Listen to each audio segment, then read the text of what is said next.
ಅಂದವರಿಗೆ ದಾರಿದೀಪ ಅಪ್ಪಿಕೋ ಕನ್ನಡವ. ವೇದಿಕೆ ಮೇಲೆ ಆರಿಸಿನಾರುವ ಮುಖ್ಯ ಅತಿಥಿಗಳೇ, ಶಿಕ್ಷಕರೇ, ಶಿಕ್ಷಕಿಯರೇ ಹಾಗೂ ನನ್ನ ಪ್ರೀತಿಯ ಸ್ನೇಹಿತ ಸಹಪಾಠಿಗಳೇ, ನಿಮಗೆಲ್ಲರಿಗೂ ಕನ್ನಡ ರಾಜ್ಯೋತ್ಸವದ ಹಾರ್ದಿಕ ಶುಭಕಾಮನೆಗಳು. ಕನ್ನಡಿಗರ ಹಬ್ಬ ಕರುನಾಡ ಹಬ್ಬವೇ ನವೆಂಬರ್ 1 ಕನ್ನಡ ರಾಜ್ಯೋತ್ಸವ ದಿನ. ಕರ್ನಾಟಕ ರಚನೆಯ ದಿನ ಕರ್ನಾಟಕ ದಿನ ಎಂದು ಕರೆಯುತ್ತೇವೆ.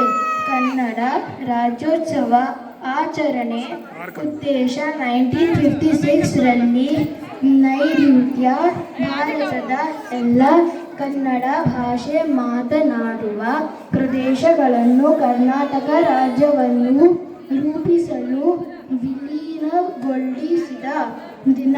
ಕನ್ನಡ ರಾಜ್ಯೋತ್ಸವ ದಿನವನ್ನು ಬಹಳ ಸಂತೋಷ ಮತ್ತು ಉತ್ಸಾಹದಿಂದ ಆಚರಿಸಲಾಗುತ್ತದೆ. ಮೈಸೂರು ರಾಜ್ಯ ರಚನೆಗೆ ಅವಕಾಶ ನೀಡಿದಾಗ ನವೆಂಬರ್ 1, 1956 ಮೈಸೂರು ರಾಜ್ಯ ರಚನೆಯಾಯಿತು. ಮೈಸೂರಿನ ಮೊದಲ ಮುಖ್ಯಮಂತ್ರಿ ಕೆ.ಸಿ. ರೆಡ್ಡಿ ಅವರು ವಿಶಾಲ ಮೈಸೂರು ರಾಜ್ಯದ ಮುಖ್ಯಮಂತ್ರಿ ಆಗಿ ಆಯ್ಕೆಯಾಗಿದ್ದರು. ಮೈಸೂರನ್ನು ನವೆಂಬರ್ 1, 1973 ರಂದು ಕರ್ನಾಟಕ ಎಂದು ಬದಲಾಯಿಸಲಾಯಿತು.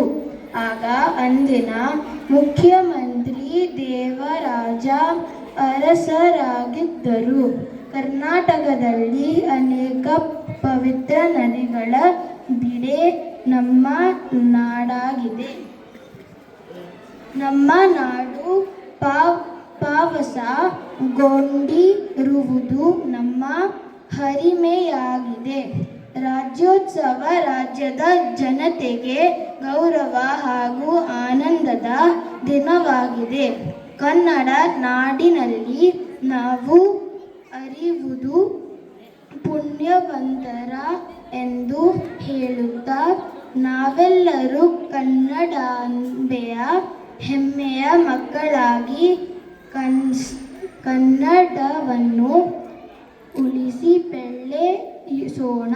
ಧನ್ಯವಾದಗಳು. ಜೈ ಕರ್ನಾಟಕ ಮಾತೆ.